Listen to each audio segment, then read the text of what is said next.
नमस्कार, एक बार फिर आपका स्वागत है हमारे चैनल पर।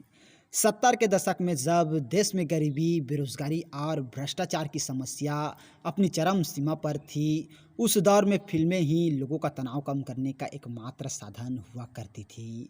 तब इन सामाजिक, पारिवारिक और हिंसात्मक फिल्मों में असरानी साहब एक कॉमेडियन के तौर पर अपने अभिनय के माध्यम से लेकर उच्च श्रेणी तक के लोगों के चेहरे पर मुस्कान लाने का काम किया।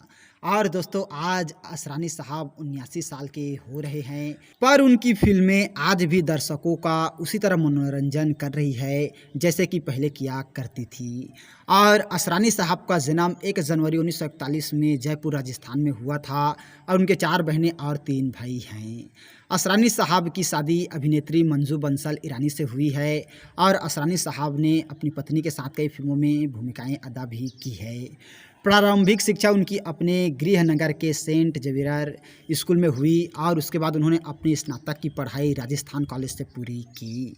पढ़ाई खत्म होने के बाद उन्होंने कई सैलून तक बतौर रेडियो आर्टिस्ट रेडियो पर काम किया और 1967 में फिल्म हरे कांच की गुड़िया से अपने फिल्मी सफ़र शुरू करने वाले असरानी साहब ने 70 के दशक में अंधाधुंध फिल्में की।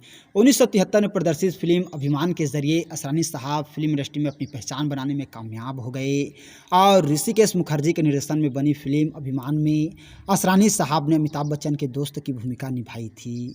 इस फिल्म में अपने दमदार अभिनय के लिए असरानी साहब को सर्वश्रेष्ठ सहायक अभिनेता के फिल्म फेयर पुरस्कार के लिए नामांकित किया गया था। और इस फिल्म के बाद रफू चक्कर, छोटी सी बात, चुपके चुपके, राजा, शोले मिली, उमर कैद, आक्रमण, खुशबू, दुनिया का मेला, त्रिमूर्ति, पाप और पुण्य, चोर मचाए शोर, प्रेम नगर, अजनबी, चरित्रहीन, रोटी, हम सकल, विदाई, पैसे की गुड़िया, आपकी कसम, अग्नि रेखा, अभिमान जैसे कई फिल्में आई जिनमें एक से एक अदाकारी दिखाई दोस्तों। और इन फिल्मों के साथ ही आज की ताज़ा खबर नमक हराम, अनहोनी, छलिया, बनफूल, मेम साहब, गुड्डी, मेरे अपने समेत अन्य फिल्में की, जिनमें शोले उनकी जेलर की भूमिका यादगार बन गई। जी हाँ दोस्तों, आप लोगों को इसमें असरानी साहब के जो डायलॉग थे वो याद ही होगा। और वर्ष 1977 में उन्होंने अपनी पत्नी के साथ मिलकर फिल्म चला मुरारी हीरो बनने बनाई और इस फिल्म में असरानी साहब ने मुख्य अभिनेता की भूमिका निभाई थी।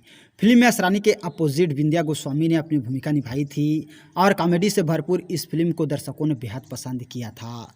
80 के दशक में उन्होंने दक्षिण भारत की फिल्मों में खूब काम किया और वहाँ के निर्माता निर्देशक असरानी को अपनी हर फिल्म में लेते थे। इसके बाद असरानी साहब ने सलाम मेम साहब, हम नहीं सुधरेंगे, दिल ही तो है और उड़ान जैसी फिल्मों का निर्देशन किया। और असरानी साहब को अपने सिने करियर में 2 बार सर्वश्रेष्ठ हास्य कलाकार के फिल्म फेयर पुरस्कार से सम्मानित किया गया। और असरानी साहब अब तक तकरीबन 300 से अधिक हिंदी फिल्मों में काम कर चुके हैं और इसके साथ ही कई ऐसे गुजराती फिल्में हैं उनमें भी काम कर चुके हैं। वह 5 दशक से हिंदी सिनेमा में सक्रिय हैं और उन्होंने हिंदी सिनेमा के सभी दिग्गज कलाकारों के साथ काम किया है।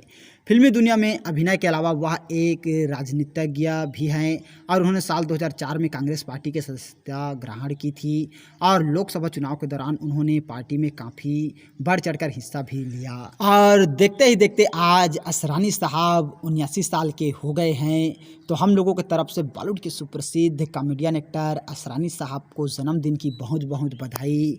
और वे जहाँ भी रहें खुश रहें, आबाद रहें, हम लोगों की यही दुआ है। तो आज हम लोगों ने बात की बॉलीवुड के सुप्रसिद्ध निर्देशक व अभिनेता असरानी साहब का। तो और इसी तरह के जानकारी के लिए अगर अभी तक आप लोगों ने हमारे चैनल को सब्सक्राइब नहीं किए हैं तो प्लीज़ दोस्तों हमारा चैनल ज़रूर सब्सक्राइब कीजिएगा और वीडियो को अभी तक लाइक नहीं किए हैं तो लाइक कीजिएगा, शेयर कीजिएगा। थैंक यू दोस्तों हमारी वीडियो वॉचिंग करने के लिए।